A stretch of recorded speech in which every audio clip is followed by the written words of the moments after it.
और गीत अपने मायके चली जाती है, जहां आस पड़ोस के लोग कहते हैं, अरे रे, बेचारी की शादी के 2 साल ही हुए थे, लेकिन पति नहीं रहा। सास ने भी घर से निकाल दिया। देखो भाई भाभी कब तक साथ रखते हैं। और शादी करा देनी चाहिए इसकी, तो उम्र ही क्या है इसकी। हाँ, लेकिन करेगा कौन? एक तो शादीशुदा, ऊपर से कलंक पति की मौत का। तभी वहां लकी आ जाता है और वो पड़ोसियों की बात सुन लेता है। लकी तुम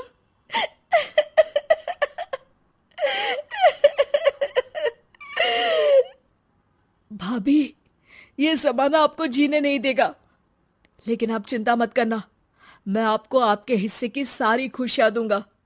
लीजिए, माँ ने आपका ये बैग भेजा है, इसमें आपके जरूरी सामान है जो वहीं रह गए थे। लकी देखता है कि गीत को ससुराल से लेकर मायके तक हर जगह सिर्फ ताने ही सुनने पड़ते हैं।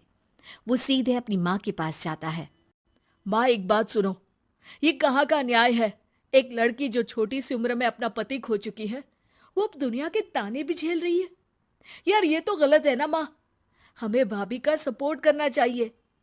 क्या भैया होते तो भाभी को ऐसा देखकर दुखी नहीं होते?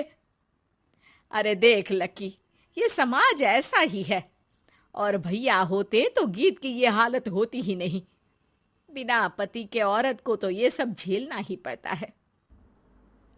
लेकिन कोई तो जरिया होगा ना माँ। भाभी भी हमारे परिवार का हिस्सा है, हम कुछ तो कर सकते हैं ना उनके लिए।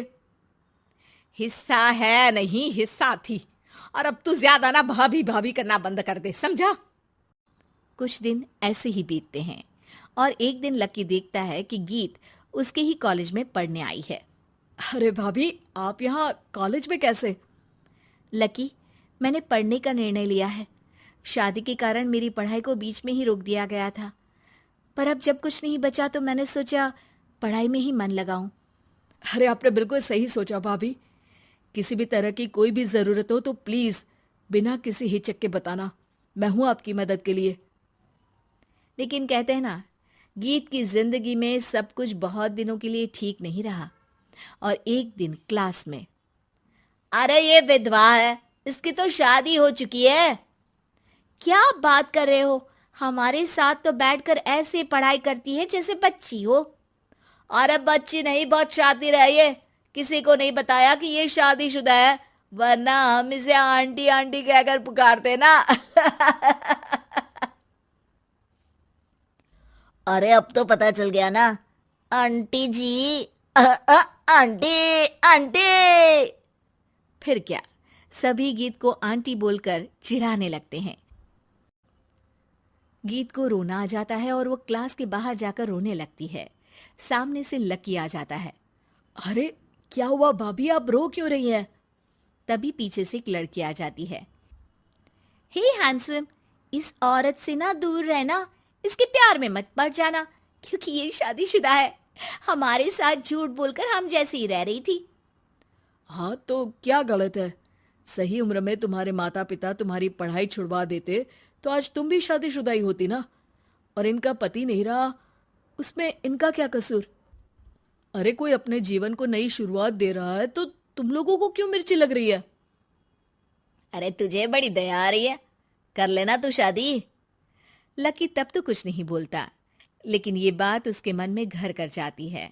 और फिर एक दिन, माँ, मैं गीत से शादी करना चाहता हूँ। अरे क्या बक रहा है बेटा, तेरा भाई तो खा गई वो, अब मैं अपना दूसरा लड़का नहीं खो सकती। नहीं माँ, मैं गीत को यूं परेशान नहीं देख सकता। उसका कॉलेज में भी लोगों ने जीना मुहाल कर रखा है। मैं उनसे शादी कर उन्हें फिर से इस घर की बहू बनाऊंगा। तुम मानती हो तो ठीक है, नहीं तो मैं घर छोड़कर चला जाऊंगा। अरे मुझे मंजूर है बेटा। लकी माँ के साथ गीत के घर जाता है और उसका हाथ मांगता है।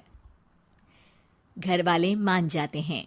थोड़े से इनकार के बाद गीत भी लकी से शादी करने को मान जाती है।